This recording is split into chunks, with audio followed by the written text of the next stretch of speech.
Pod. Rugby pod. Welcome back to the Rugby Pod with me, Andy Goode, and my good friends, James Hamilton and Dan Bigger, joins us this week in studio. On this week's pod, we'll be discussing the massive Munster victory at Croke Park. How good was that?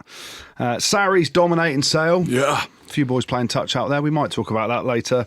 And the young gun who's flying at, as Jim says, and as Jim has basically helped. Name Saracens, the original club of North London. Well, there is only one club, so you are original. Our Leicester also pipped current champions Bath at the death after Tom Statoy signed a mega contract at the Sharks and then took someone's head off.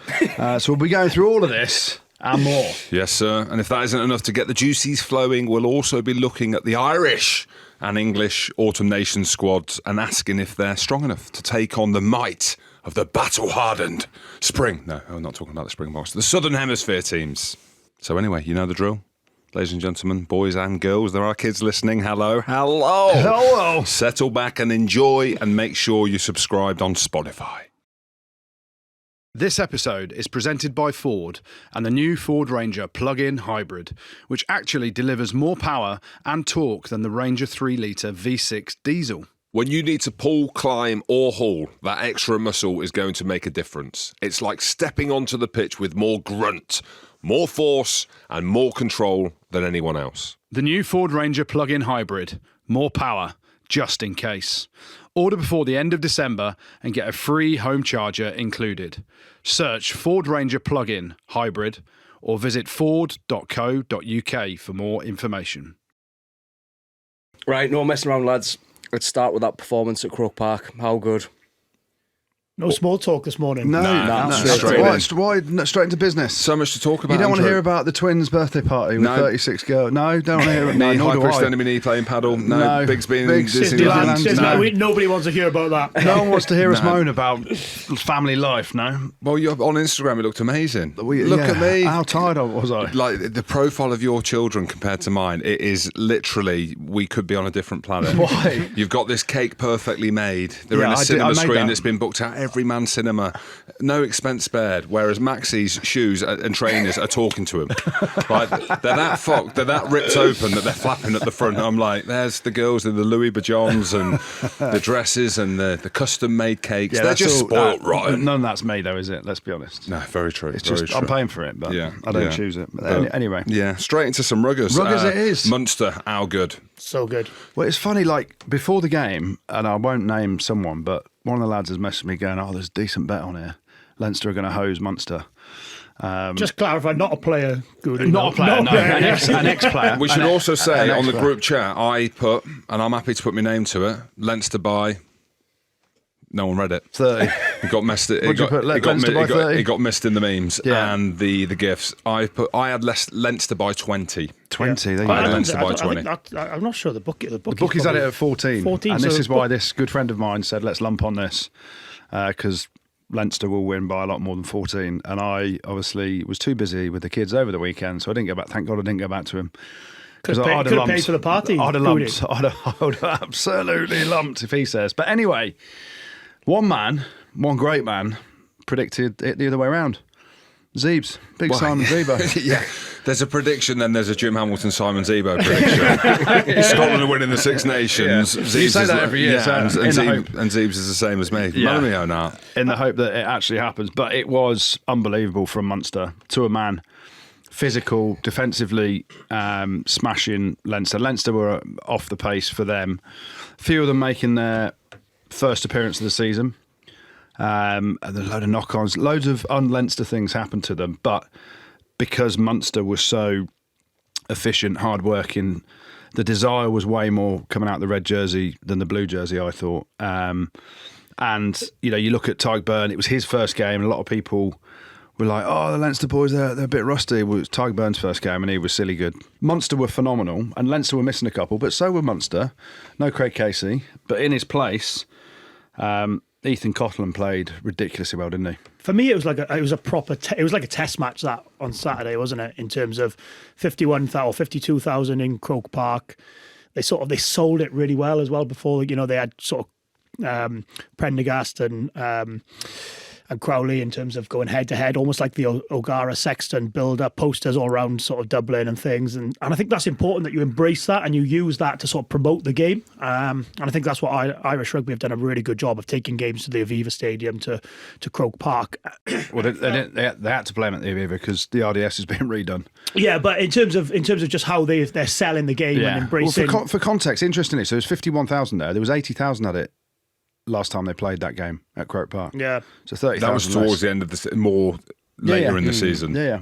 But it's like, for context, a lot of people from Dublin are skint from their trip to Chicago in a couple of weeks' time. Well, also as well, well, the thing is as well with that game now, that derby game, it's been one-sided. It's been all blue. It hasn't been red. So I imagine when you go into it'll be a good game. There's a rivalry there, and we know it's one of the best club rivalries. But now, if they were to play that game again, which they will do later in the season, obviously in Munster, it's going to be mega. Yeah, I thought Munster were incredible. That's as good as I've seen Munster for a good few years. Yeah.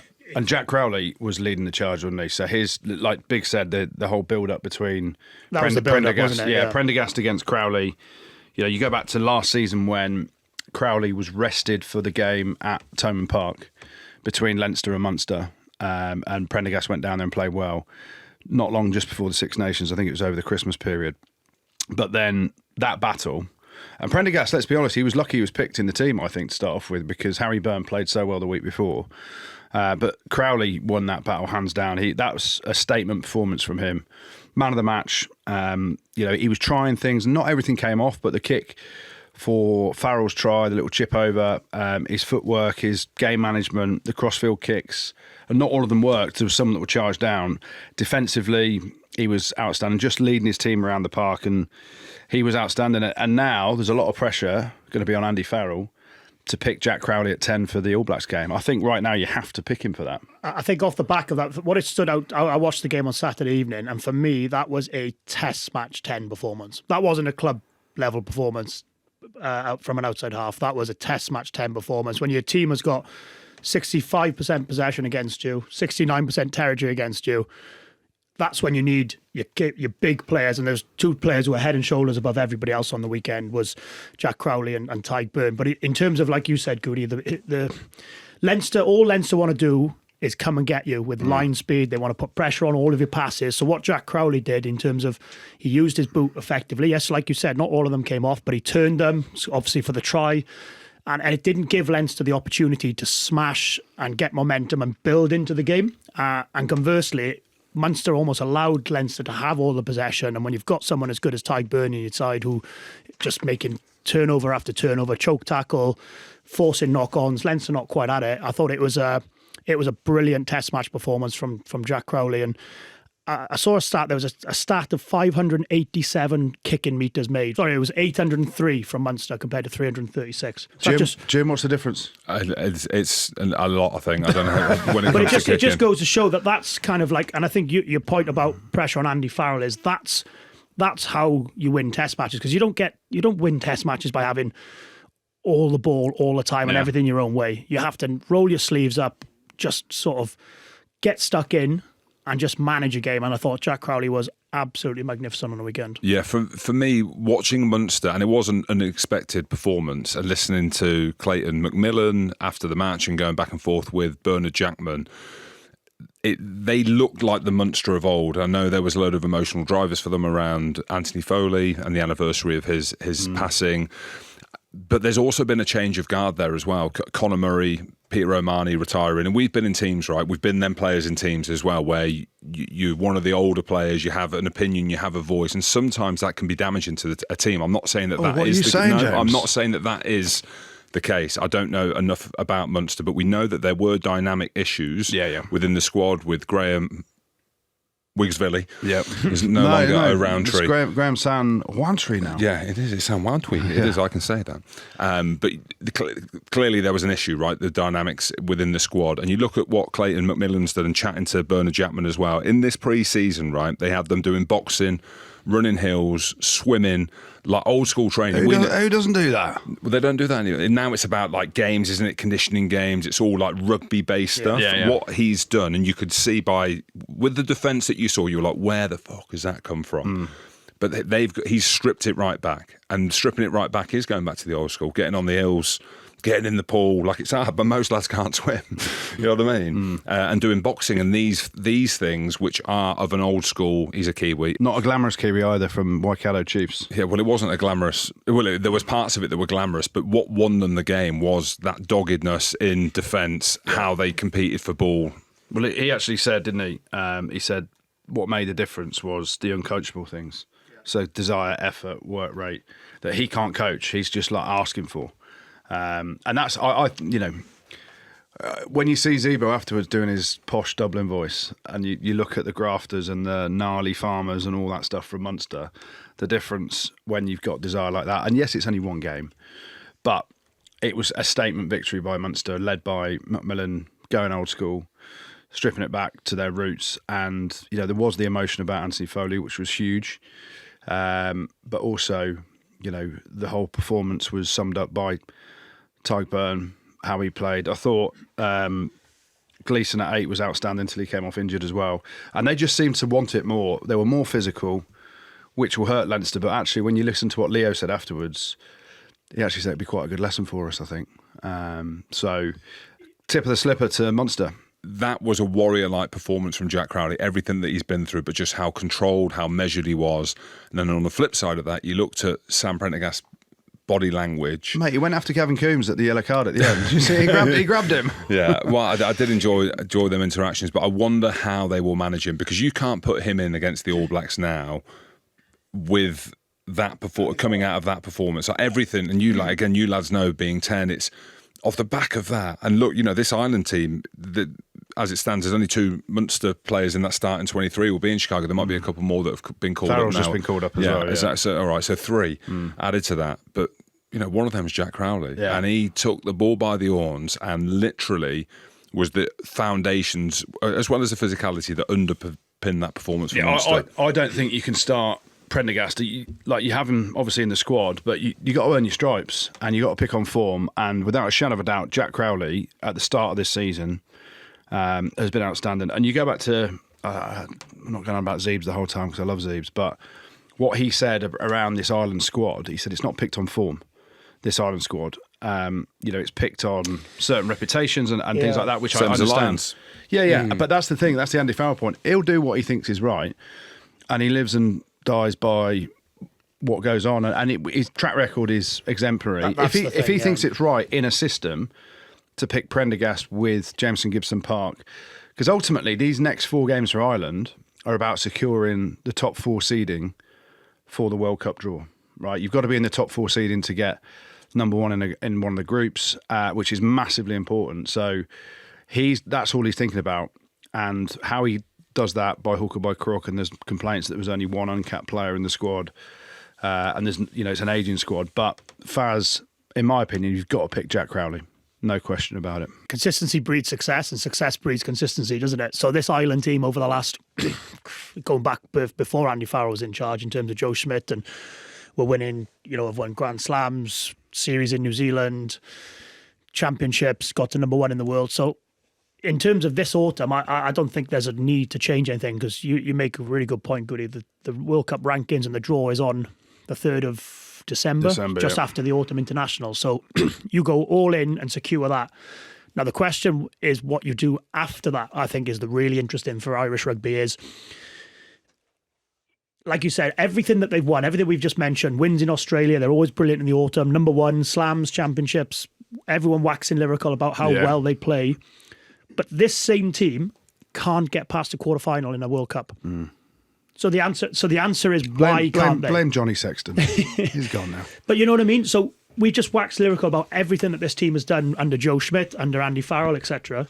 But this team, when it gets to a stage in September, October every 4 years, cannot get past a quarter-final. So you think, do they, after this series, if they get to number 4, or the top 4 in the world, which you'd expect them to do with this squad, yes, some injuries, etc., do they have to look at doing something a bit different and looking at getting some more experience in, and maybe looking at your guys like Tadhg, Van der Fleer, Furlong, Bundyaki, Gibson Park? Do those guys almost need to take I'd say a back seat, but you need to blood a lot more players in so that when you get to quarterfinal time in 2 years' time in Australia, those players, it's a more complete squad. Because clearly what they've done in each World Cup leading up to it hasn't quite got them over the line. Or, and I said yes to something I thought you were going to say, but you didn't say it, or do they need more of a mix of the other teams? I know that this is a topical thing. I know it's very controversial, but it's very Leinster. It is and always has been the backbone of the team, the whole squad. But this for me is a bit of the issue. So the big thing, I listened to quite a bit over the Irish head of content, Rod, give us the heads up that we're going to be doing nice this. Rodders.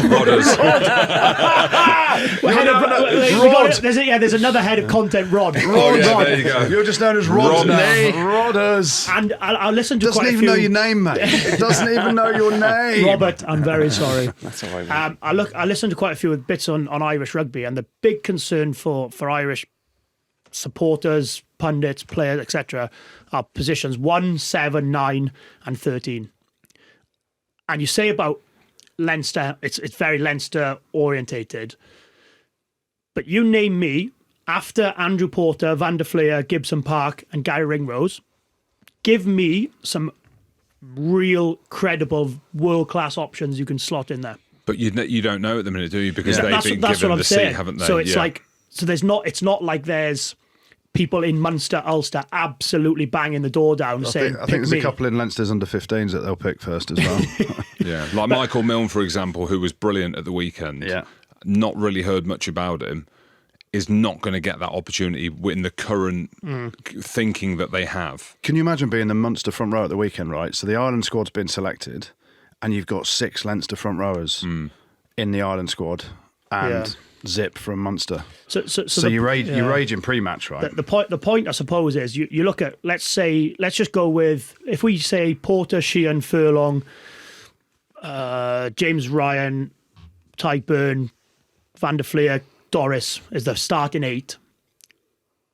Who else comes in? You know what I mean? Like, who else comes in for those guys at the minute? Because I like to think we know a fair bit about rugby, and I can't give you a name like 7 for argument's sake. Josh Van der Fleer just plays every minute of every game. And like, you look at probably the next one in line is Timoney from Ulster. Great arms on Timoney. Yeah, great arms. And then you got like Will Connors, Ron Quinn from Munster, and you're sort of thinking, well, yes, these players may well be very, very good, but these guys need to play. I even look at someone like Craig Casey, like Gibson Park. Clearly, in 2 years' time, he can't play in the back row, Craig Casey, when you're talking an open side flank. But you look at like the 9 position, which is another concern in Ireland.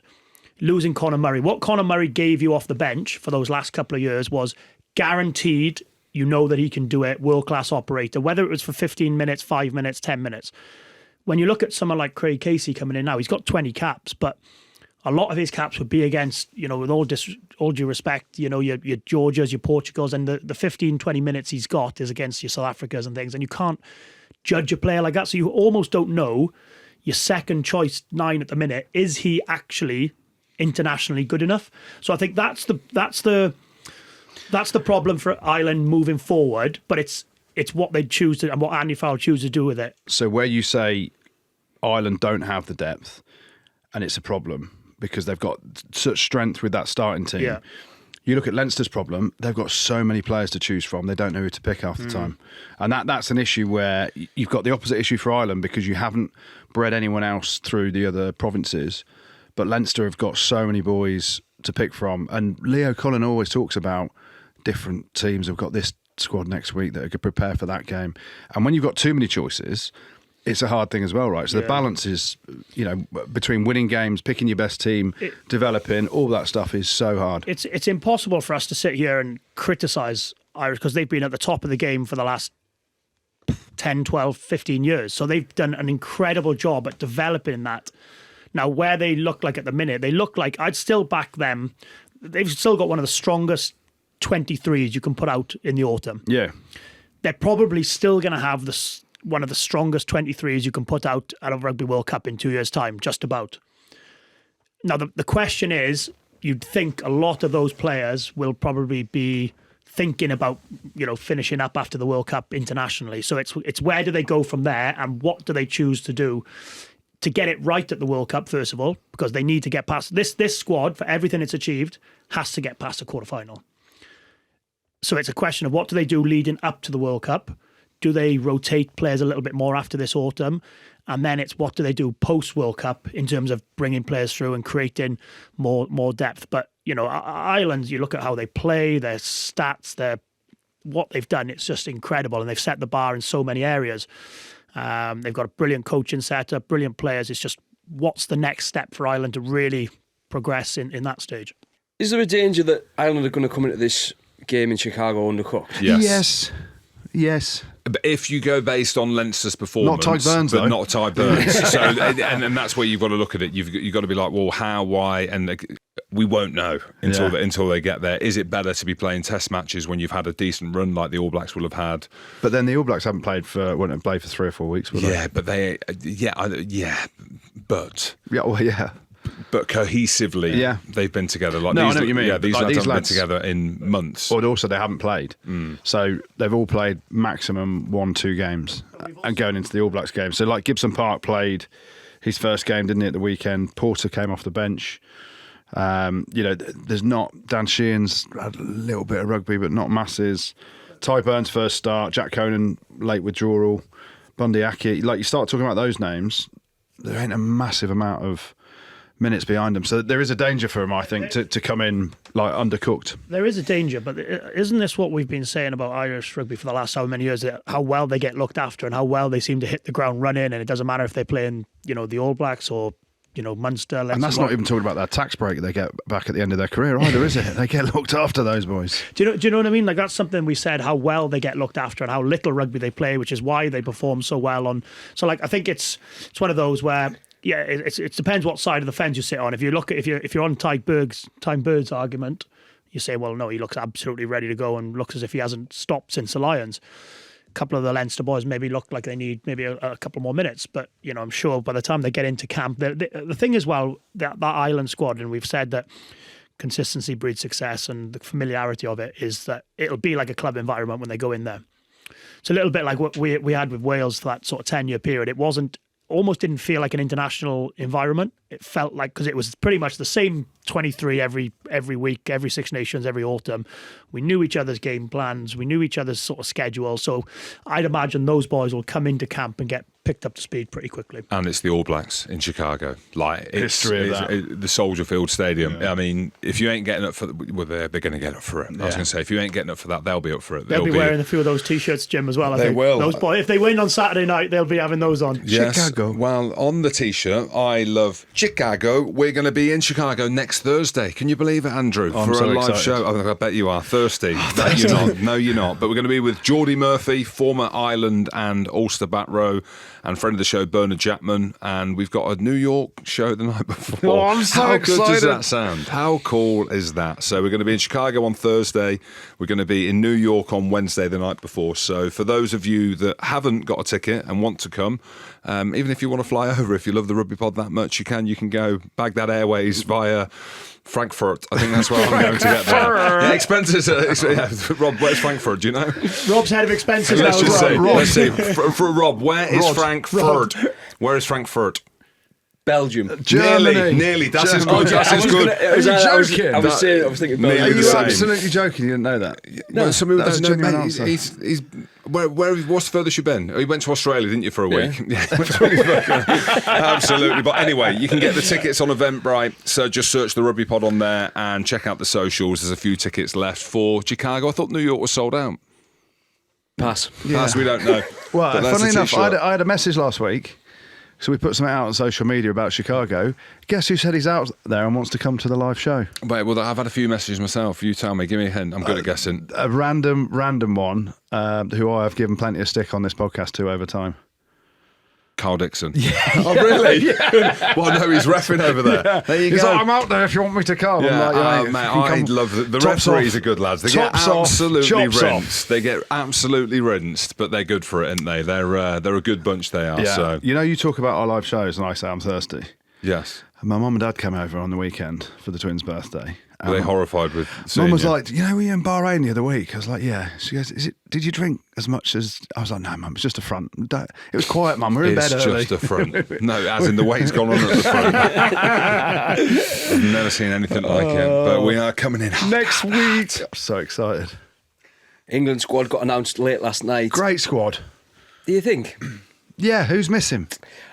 I'm going to throw it out there. I was surprised Owen Farrell wasn't in there. I know the Telegraph broke the news on Friday, I think, didn't they, saying that he wasn't going to be announced, but I'm surprised he's not in there. Yeah, I mean, you could make the argument for him, not at 10, obviously he hasn't played there, but for his leadership and his, his ability and, what he did in those short little snippets in the Lions. But if you're looking at him as a centre, I would comfortably pick a lot of the other guys ahead of him at the minute. And he's played pretty well for Sarries. Like, you look at the centre combinations or options there, Henry Slade was wicked at the weekend, and people are like, he's had his time with England. You could argue Owen Farrell's had his time with England in the same breath, but Slade was outstanding. Dingwall is a quality operator for Northampton and has been brilliant for England when he's played. Ajomo and Ollie Lawrence have been on fire this year. And then you've got Tommy Freeman talk about him playing in the centres as well. So while I get the clamour because Faz is a big name, he was poor against Quins last week. He was good against Sale at the weekend. But you're not thinking he's that far head and shoulders above everyone else on form that he has to be in the squad, does right? this selection not make more sense than potentially maybe the summer selection in terms of where England are short? Where England's short at the minute, I'd say 12s. Because you mentioned Slade's been on fire. Slade's been brilliant. Slade's a 13. Ollie Lawrence has been on fire. Ollie Lawrence is a 13. So in this squad, they've picked Dingwall and Ajomo.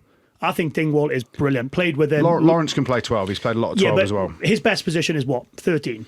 Yeah. So but I don't think it makes much difference to him when the way you set plays up now. Yeah, I agree with that. But if we're saying that his best position is 13, you'd have to move him out of his best position to accommodate that.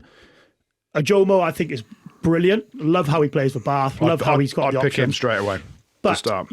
Again, we talked about the Irish world ranking points.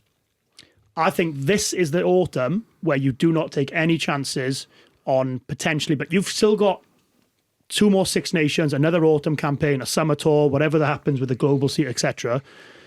I think this is the time that Owen Farrell, it was tailor-made for Owen Farrell. There is no options at 12, really, in terms of, not no options, that's not fair. There's not a lot of options. They picked 2 12s in there. Yeah. They picked Ajomo and Dingwall. Name your squad that's ever picked 3 12s, though. It's such... But what I'm saying is, I don't think Slade and Lawrence... Dingwall probably doesn't play 13 if Lawrence plays 12. And I don't think Ajomo plays 13 if... Do you see what I mean? I think they're only 12s, Dingwall and Ajomo. Yeah, but you can have Lawrence there. But what I'm saying is you don't need 3 12s in a squad. If your 12s, out-and-out 12s are Dingwall and Ajomo, you don't need a third, do you? But what Owen would do is he would sit on the... So let's just go with the fact that they picked Finn Smith to start in the game against Australia. Yeah. You're probably going to pick Marcus Smith on the bench because he covers 10 and 15. Yeah. If you've just got 1 12 on the pitch, you could pick Owen Farrell on the bench to cover 10 and 12. Do you know the biggest problem with that, though? And you need Marcus Smith because there's only 1 fullback named in the squad at the minute. Yeah. And that's maybe why he's looking at that. But Freeman played down the weekend, didn't he? So Freeman could go to 15. I just think it was... I think he's come back and he's looked...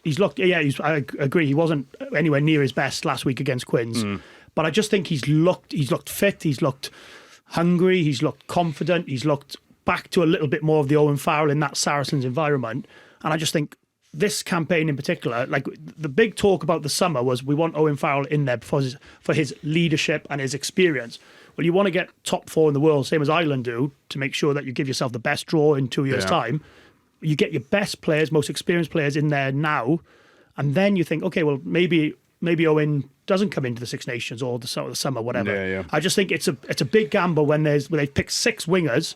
Yeah. And 2 12s in a position where they're probably lightest in that position. I think there could be something a little bit deeper into him not being selected. I don't know this, I promise you. I've got no idea. But if you listen and if you read his dad's book and everything that's come out about that, about his dad wanting to pick him from the start, which I thought we only find out on teletext, but apparently not. Apparently not when his dad's ringing him saying he wants him on tour from the start and he doesn't do it and he's in tears and all the emotion around that. There's clearly still something in his mind where he's uncomfortable with the environment. He was uncomfortable going on the Lions tour from the start. What do you know?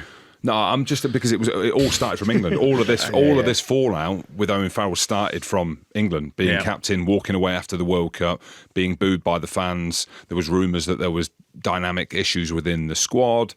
And maybe that's the reason why. I don't, that's the only reason that I can think. Because if you think what he did on the Lions tour, right? You think what he's done coming back to Saracens, experience, and all of these things. He says about the Lions tour. When you go back, he didn't actually do that much. It's more his presence. But he played well when he came on, like very standout. I'm not. It wasn't like that is the world's best player. That's why we've got him here. Your it was just squad it was a glue and your player. team, and I'm not bagging him here at all. No, but England with an Owen Farrell, everyone who's in that environment, if he's being a decent bloke and there's no issues with that side of things, which has been the case before. If you're in that environment and Owen Farrell is there, right, from a coach's perspective, everyone's like, fuck. And especially if you're going to give the keys to maybe Finn Smith, like put as much experience around him and guidance around him as well. And also, like you're mentioning at 12. So Fraser Dingwall, I agree, brilliant player. Ollie Lawrence just coming back from injury. Ajomu, young lad coming through. Slade has blown hot and cold for it. So you just look around that part of the England jigsaw is what I'm saying. This is what I'm saying on it. I think a big reason why he's not picked is around, look at England's last 7 games actually, unbeaten in 7, right? So we had a shocking first game against Ireland in the Six Nations last year. Then we won the next 4. Then we've beaten Argentina back-to-back in Argentina. And then we've beaten USA. I mean, Rob, your team could beat USA, whoever you play for up north now. But there's 7 games there where we're on good form. There's a good vibe in the squad. There's no need to have Owen Farrell in that squad. It's not like a white flag of we need someone, we need that leadership, we need that player at 12, because with what we've done up to this point over the 2025 as a year, he hasn't been needed. I think it might have been his decision. We don't know, and that's the thing. But actually, on paper of what England have achieved under Steve this calendar year, it's all done without Owen Farrell. So what do you go a step backwards and go, come on, Faz, because it does bring a lot of attention. It does bring a lot of, some noses might get put out of joint. You mentioned the behaviour side of it there as well. And I know that's changed significantly since he's come back to Saracens. But, as Steve Borthwick's the coach, if Owen said no, that's one thing. But if Steve said no, you can see why he said no, because I don't actually think there's a need for him to be there at the minute anyway. We need to talk about number 8. Oh. Why is Tom Willis leaving? We said last week, get the checkbook out. Well, we said it, didn't we, about... And I was trying to do some digging around the EPS contracts, how long each player gets, and no one really knows. No agents will kind of talk about whether they get a 1 or a 2 or a 3-year deal. He obviously just got a 1-year deal because he's taken that contract. He's taken the cash. He's going to France. But you can only say it's his decision to go back to Bordeaux, where he enjoyed it so much before he came back. He hasn't. He's now nailed the England, or he did nail the England number 8 jersey last season, but he never probably felt the love from Steve to know that he's always going to be there. So we all know you get contracts put in front of you. I've got no doubt the Bordeaux contract is significantly bigger than the Saracens one that was on the table. And you take the EPS thing out of it a little bit because he ain't guaranteed that. He's guaranteed it for this year, but he wouldn't necessarily be guaranteed that for next year. So argument's sake, Saracens, and we'll chuck some numbers out, Saracens offer him 400 grand. Right, and I don't know what they offer Allegedly. him. Allegedly. Bordeaux offer him 800 grand. Would not be good to know. It would be amazing to know. Do you not think England fans should know, Saracens fans should know? You wouldn't have liked it when you were playing. Yeah, because I was undervalued and overpaid. You're on 35 grand a year, weren't you? But do you not think, with such big news coming out, that it needs to be like, right, Tom Willis, England number 8, current England number 8, is deciding to walk away from England. He is the current England number 8. It's massive. And by the way, he's going to France and he's no longer playing for England. Yeah. So as a fan's point of view, or a casual... They're the facts of it, yeah. Yeah, they're the facts, but people are, why would he go to Bordeaux? And better place to live, ain't gonna lie. Yeah, well, I know the reasons. Yeah. But I'm saying, but fans don't understand the reasons. Well, I'll tell them now. Why. So Bordeaux's a beautiful place to live. You don't know. I do know. You think you know? I do know why. No. Bordeaux is a beautiful place to live. Bordeaux is a beautiful place, and it's a great rugby town. But you don't know. You're guessing the money. No, you think you know? No, I have. Okay. I have been told. Okay. Not the money, but I've been told it's significantly Well, I know. more. Well, I know that as well. So but what are you on about? But we don't. It's not guaranteed, is it? That's my point in this with the confusion in rugby. There's no confusion. He's signing for Bordeaux on way more cash than Sarries offered him. But how much more? Oh, I don't know that. Because the thing is with Tom Willis, right? His nose is out of joint, I think, because of what's happened to his brother as well. And looking at how well his brother's done out there, and this was the whole R360 thing, and players wanted to get paid more money. A lot of players aren't happy with the current state of things, and everyone always clearly wants more. Well, clearly, We want more Tom from Willis this is the podcast. same. So what's England's? The question I had is: has he had a conversation with Steve Borthwick, and has he said, "Look, am I in your real plans with everybody available, fit What would and Steve available?" have said? What would Steve have said? Yeah. Oh, listen, you've got to work on your kick chase and line outs. Steve's hamstrung a little bit probably because he'd signed a 1-year EPS deal. And so Steve he's a tough character, isn't he? And Steve isn't the sort of person, I don't think, to promise the world and then not deliver. So he's not going to go, yeah, you're definitely going to be my number 8. The easy thing, how many contract negotiations have we been in where, let's take Dino, for example. Dino would tell you one thing back in the day at Leicester and you're like, yeah, definitely. And then some of it wouldn't happen. Well, Dino signed my contracts for me. He said, here's 10 grand. I'm like, Dino, I've been offered 60 from Rugby Lions. He's like, you're taking 10 grand. I was like, okay, Dean. But this is the thing. So I think with it, so with his kind of offer from Bordeaux and his offer from Saracens, there's no way Steve would have guaranteed him anything, I don't think. Whereas another coach may have put his arm around him and said, actually, yeah, here's a 2-year deal if he can. And we don't know the intricacies of that. But Jim makes a good point around his brother and what's happened, and he loved Bordeaux before he came back to Sarries. But undoubtedly, he signed for way more money at Bordeaux than is on the table, and the EPS thing's never guaranteed, which is the issue, right? And at the minute, it's fine for England, right? Because it's just Tom Willis, it's Yeah. just Jack Willis, it's just Sam Simmons, it's just Zach Mercer. When it becomes problematic is when Ollie Lawrence is out of contract. We know that Finn Smith has signed his contract and R360 offered him a ridiculous deal that might or might not have come to anything. Feo Boso, when he's out of contract, which he is, and French teams are looking at him. So at the minute, it's Yeah, not that you're right. problematic, That's a good point. but it's going to become problematic now. The Prem teams are now shrinking their budgets so that they can be less loss-making. But all those names you named then of players that are playing in France, the number 8s, they were never first choice out-and-out legends or big-time players for England, were they? No, 100%. But what I'm saying now is the salaries are becoming less in the Prem from what they were. I don't think that. I think they've bounced a bit. A little bit, Yeah. but now the money in France, and we are starting to literally just start to see it now Yeah. with Tom Willis being moved away. When Feo Boso, for example, who's going to be That's the worry that hot you're talking property. about. But then anyway, Arundel's come back and whatever, but that's just a Bath who can seem to afford it. so when Tom Willis takes all his Euros, Tom, just give us a shout and I'll transfer them back for you through my foreign exchange. Are we happy with the England squad? Otherwise, I think am. it looks like a strong squad, doesn't Yeah, it? I am. There's obviously a few boys missing through injury. It'd be interesting what happens at hooker now with Luke Cowan-Dickey, because I think he'll get a ban.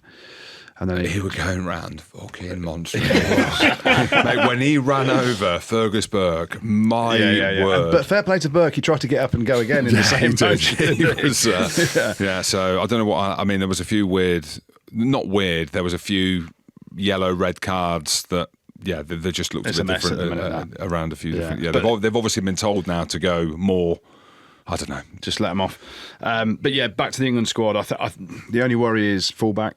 In terms of Furbank's injury, you think of the fullbacks that have played recently, Elliot Daly and Furbank. They're both out injured. How long's Furbank out for?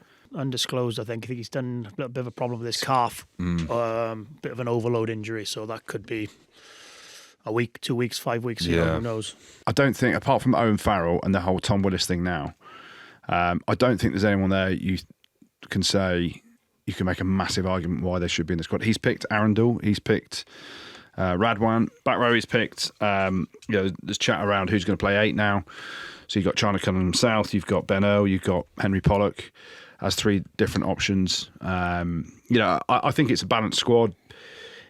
There's no sort of revelation in there, and there's no, for me, apart from Willis not being picked, who should be picked, but ultimately he's not been picked because he's signed for Bordeaux next year.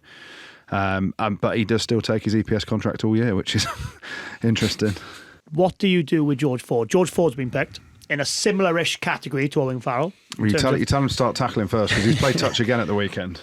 But in terms of, George Ford's got 100 caps for England. Been a brilliant player for England, and with ball in hand and the way that he can control a game and marshal his team around the pitch is as good as anyone around at the minute, and he's playing some brilliant rugby. And he's 32, not as old as people so think. The argument of you don't pick Owen Farrell, but you pick. Do you say that George Ford is almost like that safety blanket for Finn Smith and to learn off? But I think looking at you probably pick either George Ford or Owen Farrell. Okay.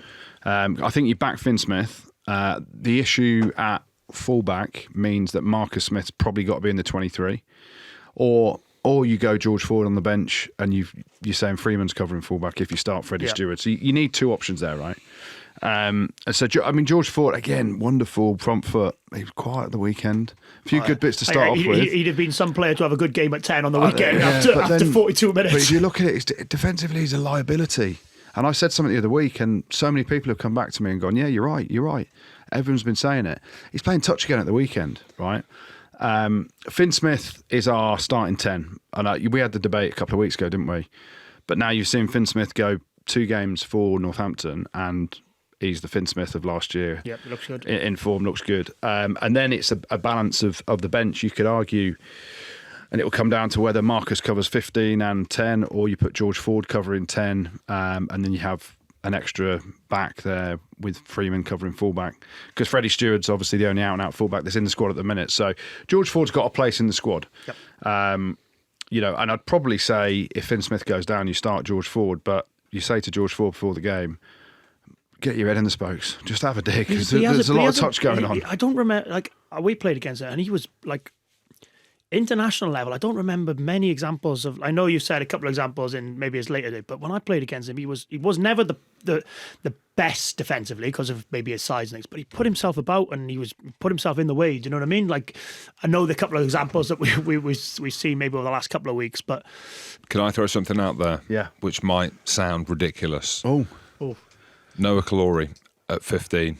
I don't even know if he's fucking played there. Right. 19 years old. I'm on the bandwagon. I am easily sold. I am the hype train. With those high ball skills, yes. My point is, so if you're looking right, and you're Steve Borthwick, and you've got Freddie Stewart, and I know Freddie Stewart's got his limitations. I'm a big Freddie Stewart fan. Why would you have Freddie in the squad or in the team? Because he's a 15 and we ain't got many. And because he's unbelievable. He hasn't dropped a high ball in about 6.5 years. There you go. Yeah. So you know exactly what you're getting with Freddie Stewart. I'm telling you now, this lad, Noah Caluori, I know it's early days, right? And I'm not saying for the first test in the autumn, maybe even the second, but if your injuries, like England have, in that 15 position, I'm not convinced Marcus is a 15, right? No, he's not a 15, but he's an option to cover If he goes in and he can take the ball in the air, like he's doing, why would you not have a look? People make comparisons.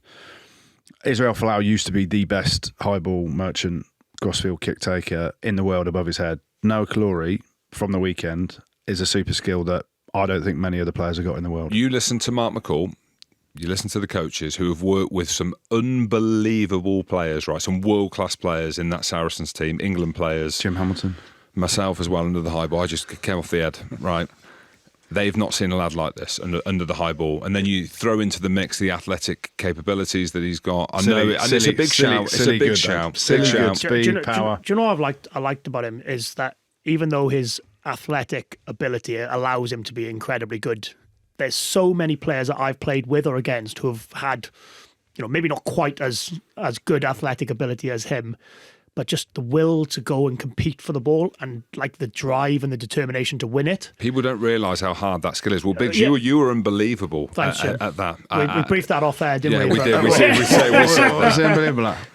Up and under. Meant shouting at people. I was good at that as well. Maybe just explain how different. And can I just, from my perspective, because when the ball used to go up in the air, and I've had a couple of mates who've had nasty leg injuries where they've broken their legs, right? And been tipped upside down, landed on their back.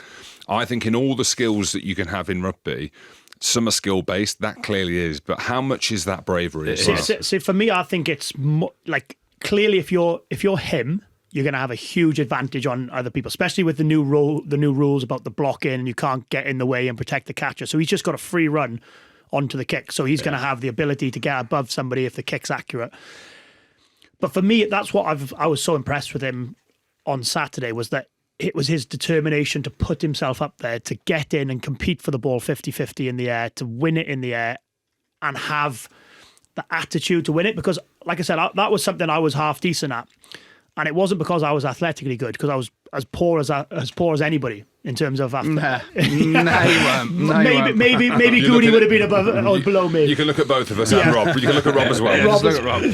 But like the one thing that allowed me to win as many in the air as I did was my ability to compete and not want to lose for it. And I think if you can combine what he's got in his physical attributes and the mental determination to go and win it and not be afraid of getting hurt in the air, then like you said, Jim, you've got an absolute superstar on your hands. Where's your superstar? Is all I'm asking. Theo Boso's back. Very true. There's one.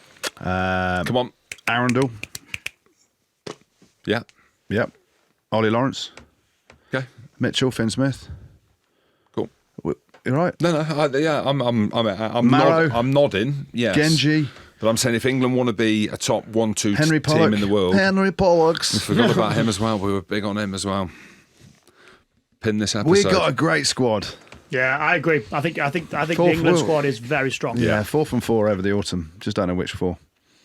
But we may as well stick in with the Prem. Great win for Sarries against Sale. He's smiling again, Jim. Last week he was I devastated. felt sad with Alex Anderson interview after he looked gutted. Yeah.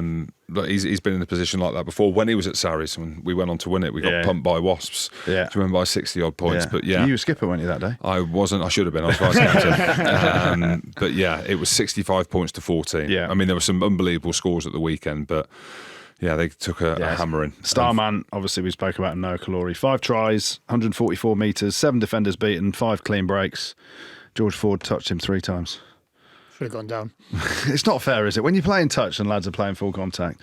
But yeah, I mean, discipline. Luke Cowan-Dickey got his red card for the hit on Tom Willis. And the discipline. I felt so bad for Aaron Reid. Poor Aaron Reid. And you talk about coaching. Why haven't you stuck Roebuck on the opposite wing to him? Once you see it once, twice, flip your wingers. And they talked about it in comms, didn't they? You've got to flip your winger. Aaron Reid's 3'4". And he's like, I just got to take him out before he jumps or whatever. But Saracens were outstanding. Fergus Burke, really impressed with him. Yeah, like really him. good. Yeah, you like called him. it, didn't you? Yeah, I you like called him. it, and he I like needed, him as a player. With having fans, you mentioned at the beginning of the season, it'd be interesting to see that 10-12 goes, and that's working for them massively. And that actually works with Tompkins at 13. So they've got a great 10-12-13. Yeah. Another game that brought a smile to my face was Leicester beating Bath. Oh, the Leicester. old rivalry. And Billy Searle, my old spuds, gets his head taken off by Thomas Dutoy and then slots the winning penalty. Good game. Yeah, brilliant game. Yeah, Brilliant. really good. It was a proper, like the Prem has been a little bit like what we saw on Friday night, like 49-35, 54-6, whatever it was. Like that was a proper like old school battle. Was it 22-20 in the end? I think it was to Leicester. I always judge a game as well. How many times the lead changes hands. Yeah. And I think that was a great example in terms of Bath scored, then Leicester came back, then Bath scored a couple, Leicester came back into it.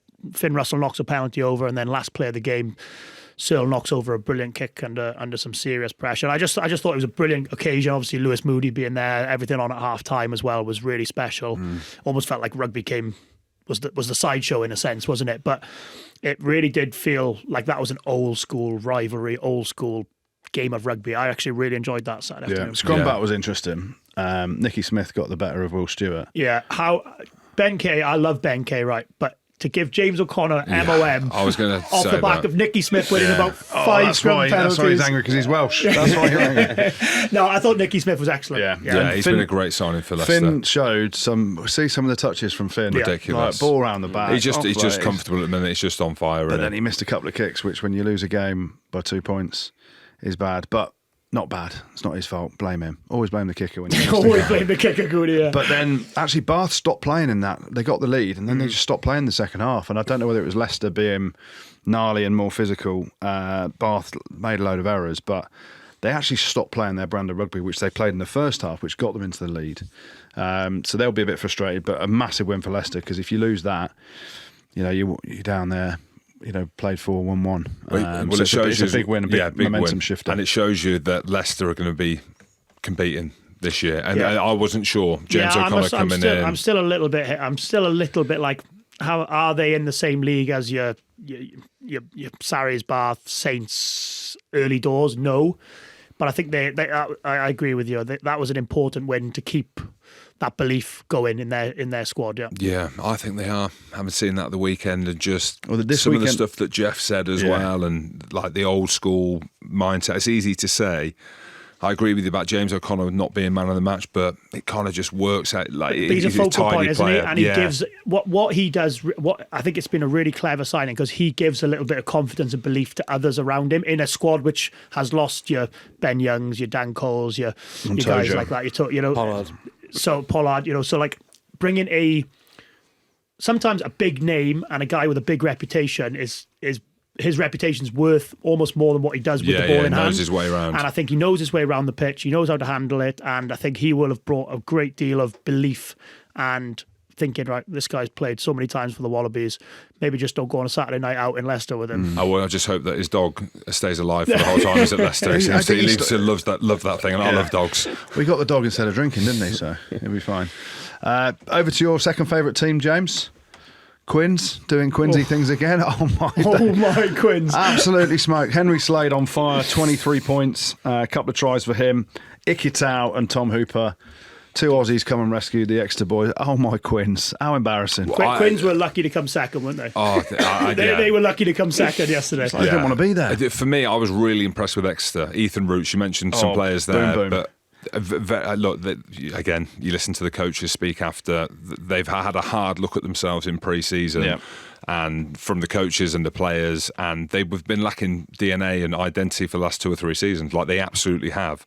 And it goes back to the point I made when I was chatting to my mate about what would be a great team to coach. It would be Exeter, because that you could have a clear plan, and you've also got the carcasses to do it. And Ethan Roots, for me, was quiet last season. He kind of flew on the scene, got into the England setup. My goodness me, can he bang? Yeah. He can bang, and he can carry. Yeah. And he's a good fit for Exeter. There was always loads of potential in that squad this year compared to where they were last year, and they seem to have just got with Slade. I thought Harvey Skinner played really well. Yes, I think Varney's been a really good signing for them. He's managed them round, and like the conditions were horrific yesterday, weren't they? Quins didn't want it, boys. Yeah, but that's the thing. I think in conditions like this, people get obsessed with wanting the ball. You're better without the ball. Four of their tries, Exeter's tries yesterday, came from kicks. Obviously, the crossfield kick from Slade, 2 box kicks where they've regathered the scraps and scored under the sticks, and then the restart obviously gets them into the 22, and they pick and go from there. So I just think, like you talk about a week in sport earlier, Quins beat Sarries last week by winning that kick battle, and Sarries messed up the high balls, all that stuff. A week later, Caluori scores 5, load of kicks. This week, Quins absolutely shocking under the high ball, letting it bounce, and Exeter get the rub of the green, hack it on, score. That would have been a long bus trip back, wouldn't it? They look pretty in pink, though, to be fair. They probably would have been happy, though, wouldn't they? Because they beat Sarries a week before. Friday night? Yep.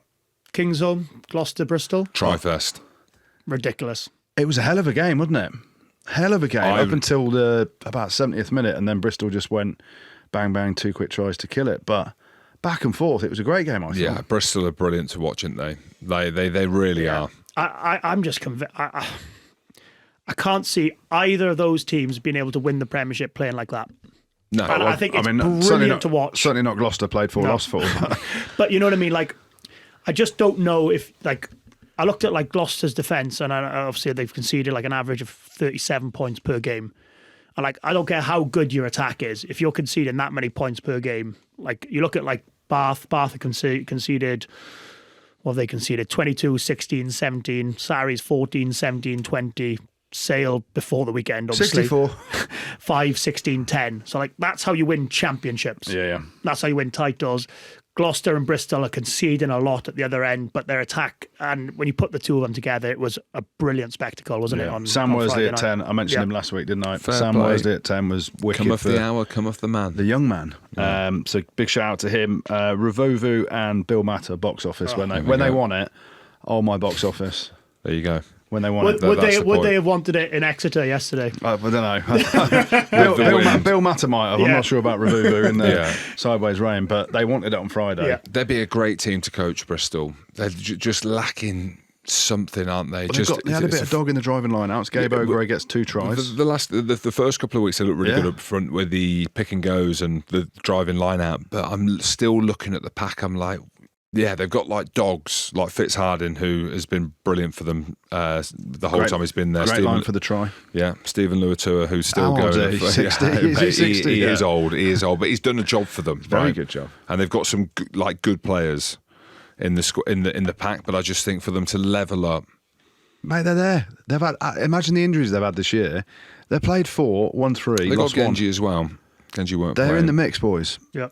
And they are at times box office with Revuvu, Bill Matter, Burn, Yancey van Rensburg. Bernard Yancey van Rensburg. What did I call him? Burn. Sorry to do it. I should fucking know. Yeah, I mean, it was great. Gloucester, the Warriors, they played 4, lost 4.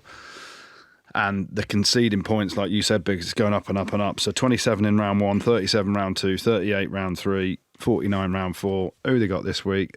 They might take 50 this But week. the thing is with Gloucester, and they did well up front against Bristol at the weekend, scrum was good, but they haven't really got anything up front. And this is what I said about the leadership thing, and it's always... But Gloucester's a bizarre club. I was there for 3 years. I was captain, if you didn't know. But the changeover of players that they have had for years and years and years, and my mate Alex Brown, who played in the second row, is now CEO, that's all he knows. And I'm like, how do you build a squad or success if you change your team every 2 years? You change your captain every 2 or 3 years. No, Ludge has been captain, but your leadership team within that. And players come, players go. Zach Mercer, Gareth Anscombe, just like the latest kind of 2 players. Carreras, one of your best players, is gone. So the way that they're doing business is not made for success. Yeah. Thomas Williams, I'm hearing that he's leaving at the end of the season. Yeah. Where's he going, Biggs? Scarlett, I think. Do you know what I mean? Though? Yeah, So- no, I agree. It's you look at you have to make sure that you look at Saints, for argument's sake. That team, yes, they've lost some big, but the core of it has been together. And you'd be surprised if anyone leaves. Whereas at Gloucester at the end of the season, if you're like, Thomas Williams has signed for a team, you'd be like, yeah, well, all right. Yeah, you'd expect it. Yeah, you don't flinch when you look at it. But the way that they play with when some of their backs and their confidence at line, we saw that last season. I mentioned, I thought Ben Loader has been a great signing for them. Yeah, they're brilliant in attack, but all you need is when you concede in, as Goody said, 37 odd points on average per game.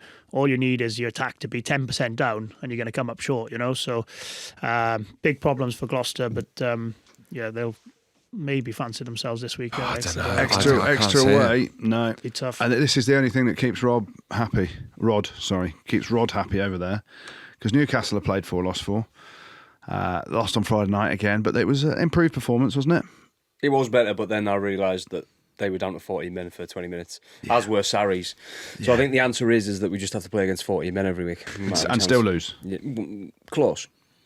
Yeah, hard team at the minute. Newcastle to get behind, unfortunately. I feel harsh saying that, all the buzz and everything, and then the change of coaches, they're just a long way off. It's been squashed a bit, hasn't it? That pre-season excitement. But I think, like I said, Sacking dimes for. It's What a are you long. sacking dimes for, Gregor. It's a long-term plan, but yeah, they look like they're in a. Their Saints were. Even with the red card, they were pretty comfortable, weren't they? They're the meshed. They're just. Harsh red card, that. By the Yeah, way. it was 2 harsh. yellows, isn't it? Yeah, but I mean, he's.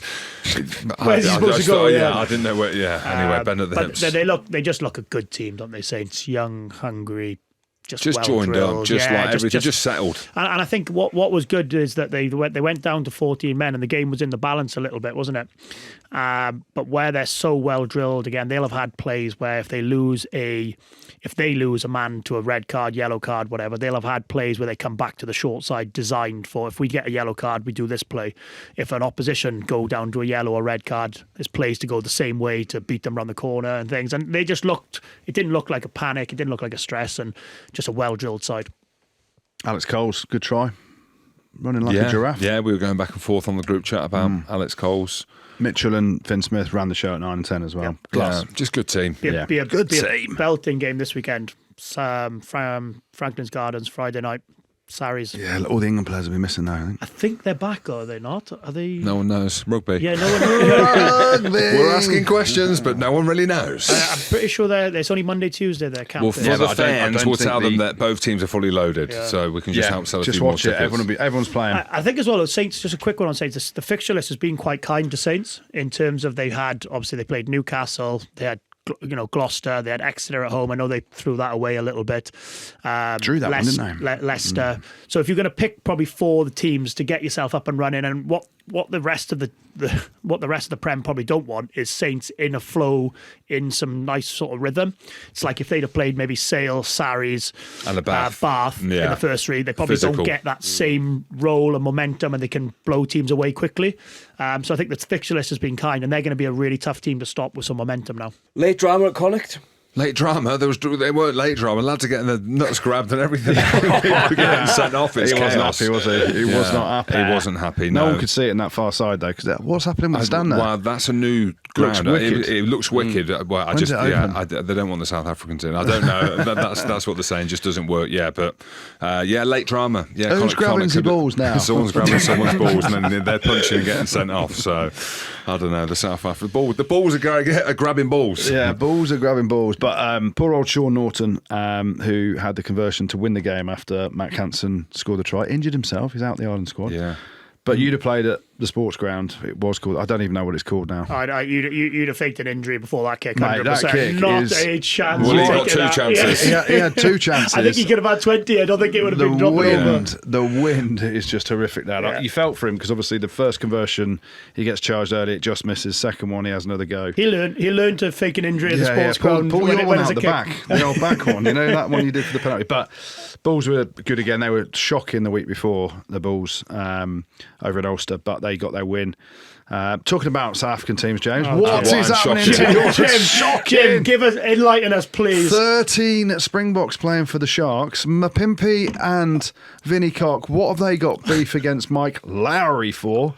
Well, I'll They were get it trying to out take his there head off. early. Let's get it out there early. So the most social media impressions and engagement, two teams this weekend. The Sharks and Saracens.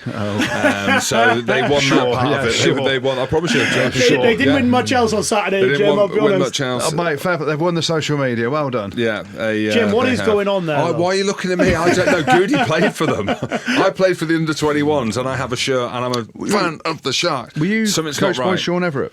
No, I wasn't. No. Because he was at the Sharks when I was there. But Yeah, but no, I think was in there as a kid. So Yeah, I know, as, but I as thought a you did that youngster. stuff. Anyway. On a serious, What's going on, mate? how can those same players, like, because I think that, like, we all know what we think of the Springboks and your Khaleesi's I and know your the Ectobers answer. and things, They just don't want it for the Sharks. but you look at them and you think they're not the same players. Of course they're not. And then that there is the elephant in the room, and it must be really difficult for the Rossi. coaches and for the owners there, because the Springboks they've got are aging or aged or at the back end of their career where they're thinking, I don't know, it looks like they're thinking about the Autumn Nation Series, getting to the next World Cup and putting on the green jersey. And we know, and we've said it so many times, and I've said it to people involved with Sharks and mates and stuff who are involved in the team, playing in the URC and the Champions or the Challenge Cup and the easy. Rugby Championship and the Autumn Nation and all the travel that comes with that, it's not easy. Imagine how fucked these lads are doing it. And it's a hard thing, and it's a hard... Loads of air miles, though. Yeah, well, it's a hard pill for them to swallow, right? Because there's an expectation. If you're the coaches, you want the version of Eben Etzebeth who faces the hacker playing against New Zealand or Scotland and Nelspruit in 2013. You want that version of him to be playing against Ulster at home in front of hardly any people. 400 people. But you can't... I don't think physically... you can ask that of players that are 32, 33. And that's a really uncomfortable discussion to have. But they've got issues at that club, clearly, because you've got 13 Springboks, not just 13 Springboks. Oh, no, they've got some top of the best. ones. You've got some of the best in the world. You've got Bongi Bongi, You talk Vinnie about Cock. Mapimpi. You talk about physical, though. Esther Hazen, my physical. Do you see him Oh sit my down? God! herring? Yes. And McCluskey. Yeah, well, I mean that's it. They've got. I mean, when if they turned it on, and you saw Andre Esterhazen's finish at the end when he sat down Rob Heck. If they turned it on, right, and you got Eben Etzebeth competing for kickoffs and running direct at bloody Ulster players, then you're winning that game comfortably by the net. But it's not. It comes. You got to credit Ulster. Ulster last week against the Bulls were outstanding, and then they backed it up this week. And Richie Murphy said it, didn't he? You look at the team sheet, and you could say actually there's some big names in there. We'll just worry about next week. But no. Mike Lowry was outstanding. Stu McCluskey, Stockhorse as well. Yeah, Stockhorse was good as well. He needs a hair transplant. The Stockhorse. Well, I think he's gone right. He's shaved head. How about looking big as well, isn't Yeah, he? he's looking big. Looking massive. Yeah. Why did they bully Mike Lowry? Like Vinnie Cock tipped his him. name? Mike Lowry. Yeah, bad boys. Because do you know why? Mapimpi slams him on his head. Do you know with the why? tip. Gets Because a in the red. lead up to the game, they had the Sharks boys on Harleys, bad boys. Yeah. Were back. They won the social media, yeah? And then Mike Lowry, bad boys. I'm just trying to think maybe why they went after. Anyway, that's a shit one. Werner Koch as well. Oh, what a finish. What a signing for Ulster. You know, we were He was, talking he was the about... best. He was the best African on display in that pitch. He was wicked. Why would you leave Durban to go to Belfast? I'm just... Money. Crime to crime, as they say, in a different way. But They've been brilliant, Ulster. Really good. Really strong impressed. start to after a lot of seasons underachieving. Unbeaten. A really good start for them. James, Glasgow, smoking the Ospreys. Yeah. 42-17 in Bridgend as well. No one wants to go and play in Bridgend. Brewery Field. No one wants They the did. Brewery They did Field. well to get themselves up for that Glasgow fair play. They did. It's not. I don't know. It just doesn't look that great, does it? In terms of seeing the.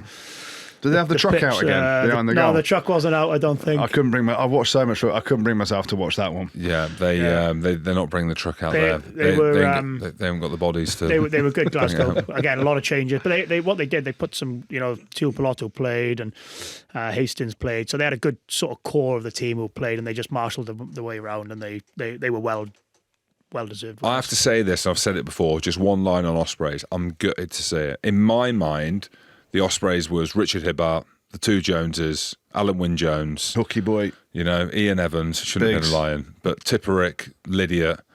Was Biggs. Falatau there? What about Biggs? I was in Cardiff. Who was the What eight? about Lee Byrne?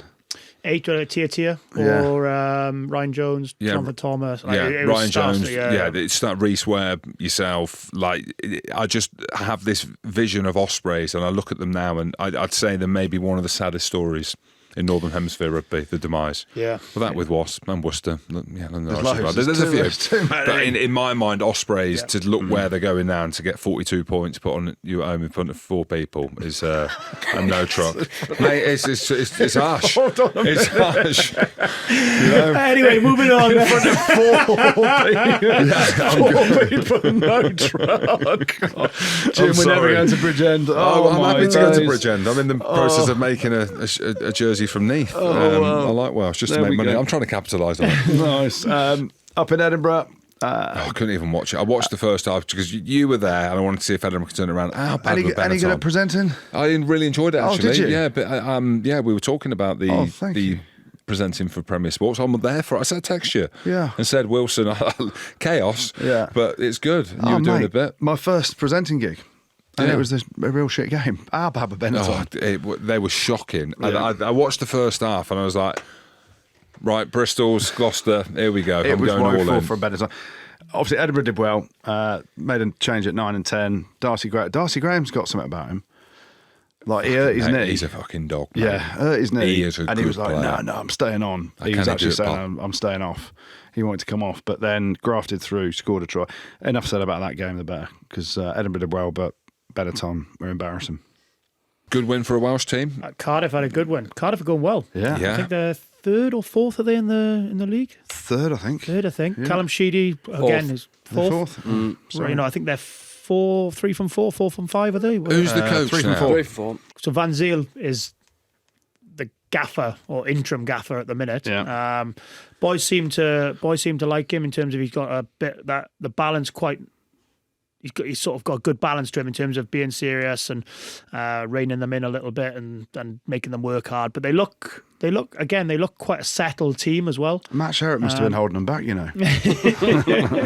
But I think Callum Sheedy's been really good. Yeah. I've been impressed with him in the opening 4 weeks of the year. I think the obvious thing is probably everyone will know his goal kicking probably percentage needs to pop up a little bit. But I think his overall play has been really impressive in terms of his attacking kicking game. If you'd have had if Finn Russell is producing some of the assists from short kicking game that Callum Sheedy had, the whole world would be going crazy about it. So he deserves some credit. He's looked good. 10. I think Dan Edwards probably is in pole position for the Ospreys after a good summer tour, led the team well by all accounts. So I think he'll probably be front runner. How's he getting on this season? Not so well. Well, he's a little bit trickier. They beat Zebra last week. Good one, yeah. Zebra good in a minute. But I think Falatau came back into the mix. They just got a little bit about them, Cardiff, in terms of, and again, they got what I've been quite impressed with them is they've got a little bit of an identity in terms of that. You know when you go to watch Cardiff, more often than not, you're going to see the ball moved, lots of tip passes, lots of moving the ball to space, attacking kicks. So they look like they've got a little bit about them. So, yeah, a bit of a ray of hope for Welsh rugby going into the autumn. Well, there's some quality rugby going on at the minute in the URC and the top 14, and you can watch it all for free, as well as every Investec Champions Cup game, La Liga, Scottish football, and loads more on Premier Sports. If you sign up using the code RugbyPod, you get your first month absolutely free. But there's only 10 days left to do it. So the offer ends on the 31st of October. So get subscribing. What fixture are you most looking forward to next week, lads? Well, it ain't about me, but I'm up at Glasgow. Glasgow against the Bulls. Week before, it's the last round in this first block of 5 games. Bulls off the back of a good victory over at Connacht. They're always up there. Glasgow showed some decent form as well. Scotstoun on a Friday night is always good value. There's a big one on Sunday night, top 14, Toulouse-Toulon at the stadium, nice. football stadium in Toulouse. So that should be a bit of a humdinger as well. How then, Goody? Tell us about it then. Time for the good, the bad, the ugly. Yeah, loads of Goode this week, sponsored by Moorland. No, absolutely no brawl. no. Is it just why? What's happening? Well, no, it's right at home. No, everything's good. Is it in the garage? It's in the garage. Is It's it in all out of storage. date? Is it out of date? Not yet, but it will be in December, so we'll be having a mad flurry before Christmas. Okay, Billy Searle gets a massive shout out for having a pair of nuts bigger than anyone else on the field, as he kicked the winner and Tigers beat Bath after getting his head taken off by Thomas Dutoy. Saracens and Noah Caluori get a massive shout out. 5 tries for Noah. I know they also put 64 points on sale. A brilliant performance from Sarries. Exeter and their Aussies, and Henry Slade. Their Aussies, Lennox Itau and Tom Hooper, making their debuts. They absolutely spanked Harlequins in pink. 38-0. Henry Slade got 23 points. Poe, I mean, I can't even call them Pooh because they're not Pooh anymore. But Poe they beat Toulouse 30 points to 26 in an absolute humdinger to go top of the top 14 with a last play winner try by, what about this name? Jimmy Maximin. What a wicked name that is. Yeah. Maximus. Yeah, there you go. So a big shout out to Poe and all the lads there. They are top of the top 14 after that victory in the last play of the game over Toulouse. Bayonne up to second. They smashed Clermont 44 points to 17. Carreras just scoring tries for fun over in the top 14. So well done to them. The Stormers get a shout out there. Played 4-1-4. It was only over Zebra, but it's still undefeated. And another undefeated team are going to win the Goode this week. Up in Dublin, it isn't Leinster, of course it's not. It's Munster and Jack Crowley and Simon Zebo just for his bants. They destroyed their rivals Leinster 31-14, wanted it more, showed more ticker. Jack Crowley, MOM, on fire against Prendergast. Simon Zebo absolutely loving life and loving his accent. So everything Munster, including Zeebs and Jack Crowley, they get the Goode this week. You're here. The bad few bits of bad. Benetton were absolutely Paponi, 43-0, shocking up in Edinburgh. The Dragons, of course they get another shout out. They've lost again, 24-17, played 4, lost 4.